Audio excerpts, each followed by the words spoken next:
అందరికీ నమస్కారం. మనకు తెలుసు 2 days అయింది అనుకుంటా.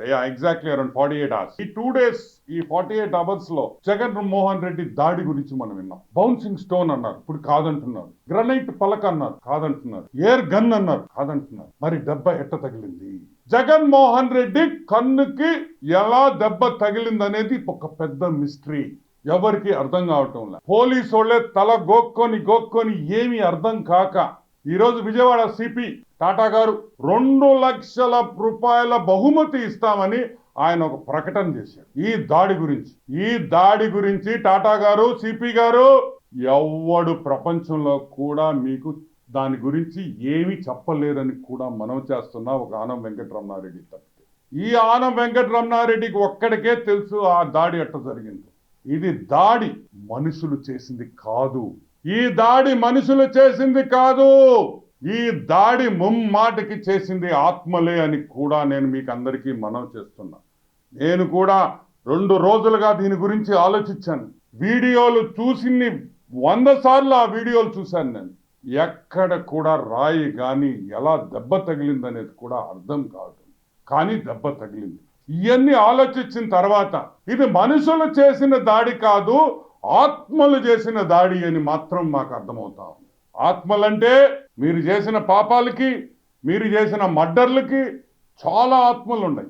అందరు ఆత్మల గురించి నేను చెప్పుకుంటా పోతే లక్షల్లో చెప్పాల్సి వస్తుంది. కాబట్టి అందరు కాకుండా మీకు ఒక 4 ఆత్మల గురించి. వైఎస్ రాజశేఖర్ రెడ్డి, వైఎస్ వివేకానంద రెడ్డి ఘోరంగా హత్య చేసిన వ్యక్తి.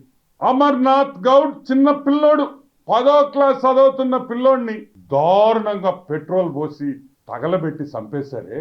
ఆత్మలన్నీ గమ్ముగా ఉంటాయి అనుకుంటున్నారా? ఆత్మలు దేవుడి దగ్గరికి పోవు, ఇక్కడే తిరుగుతా ఉంటాయి మీకోసం.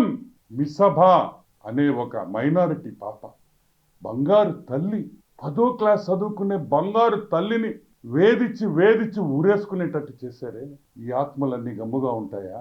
ఈ ఆత్మలన్నీ కలిసి దీళ్లతో పాటు ఇంకొక 10,000 ఆత్మలు మీరు మీ చరిత్ర, వైఎస్ చరిత్రలో మీరు చంపిన వాళ్ళ అన్ని ఆత్మలు కలిసి ఈ దాడి చేశాయని కూడా నేను మనవి చేస్తున్నాను. ఇప్పుడు పాయింట్ ఏంటంటే ఈ ఆత్మల దాడి ఎలా ఆపాలి? How do we stop the spirits from attacking Jaganmohan Reddy? Jaganmohan Reddy ఎట్ట మనం కాపాడుకోవాలి ఈ ఆత్మల దగ్గర నుంచి? అది డీజీ వల్ల అవుద్దా, ఐజీ ఇంటెలిజెన్స్ వల్ల అవుద్దా? ఎవరి వల్ల కాదు. ఎందుకంటే ఆత్మలు మనకు కనిపివు కాబట్టి. We cannot see them.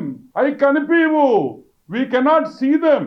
నేను చెప్పేది ఒకటి, మన ముఖ్యమంత్రి వైఎస్ జగన్మోహన్ రెడ్డిని కాపాడుకోవాలంటే, ఈ బస్సు యాత్రలో అతనికి ఏమి జరగకుండా స్మూత్ గా వెళ్ళాలంటే మనం 6 మంది, 2 పూజారులు, 2 పాస్టర్లు, 2 మౌలానాలు నిరంతర బస్సు ముందర పూజలు చేసుకుంటూ నిరంతరంగా దేవుడి వాక్యం చెప్పుతూ పోతే ఏవైనా ఈ ఆత్మల్ని మనం ఆపొచ్చేమో, ప్రయత్నిస్తాం. ఎందుకంటే మన ముఖ్యమంత్రి గారుకి ఏమైనా జరిగినా తెలుగుదేశం పార్టీ మీదే వేస్తారు. ఆయనకి చీమ కొట్టినా మా తప్పే, ఎంటుకలు తెల్లంగా అయినా మా తప్పే, అన్ని మా తప్పే. కాబట్టి మేము ఈరోజు వైసీపీ నాయకుల్ని, అదే ఆ పోలీస్ ఇంటెలిజెన్స్ సెక్యూరిటీ వింగ్ లో ఉండే వాళ్ళకి అందరికీ ఇమీడియట్ గా రేపటి పొద్దున్నుంచే పూజలు మొదలు పెట్టండి. ఆత్మల్ని ఆపండి, దాడులు ఆపండి. మీరు 2 లక్షల రూపాయలు అనవసరంగా ప్రకటన ఇచ్చారు. మీరు 2 లక్షలు, నాకు ఆత్మల పేర్లు తెలుసు కానీ నేను చూపిలేను కాబట్టి ఆ 2 లక్షలు కూడా నాకు వద్దు. సో వెంటనే పూజలు మొదలు పెట్టాలని మనస్ఫూర్తిగా తెలుగుదేశం పార్టీ తరఫున కోరుకుంటూ, ఆత్మలకి మేమేం తప్పు చేయలేదు, ఆత్మల్లారా మేమేమి తప్పు చేయలేదు, తెలుగుదేశం పార్టీ మీకు ఏమి తప్పు చేయలేదు. ఈ 13వ తేదీ వరకు, ఎలక్షన్ అయ్యే వరకు మీరు అతన్ని వదిలేయండి. 14వ తేదీ తర్వాత మీ ఇష్టం అని ఆ ఆత్మలందరినీ వేడుకుంటున్నాం. వివేకన్న, రాజన్న, గౌడన్న, అమర్నాథ్ అన్న, మిసాబ్ తల్లి బంగారు, ఒక 10 రోజులు వదిలే బంగారు, 10 రోజులు మా జగన్మోహన్ రెడ్డి వదిలి అని మిమ్మల్ని వేడుకుంటున్నాం. సమస్య లేని ఇల్లు ఉండదు, పరిష్కారం లేని సమస్య ఉండదు. బంధాలు గొప్పవి, బాధలు చిన్నవి. మీ సమస్యని మేము పరిష్కరిస్తాం. రండి, మాట్లాడుకుందాం.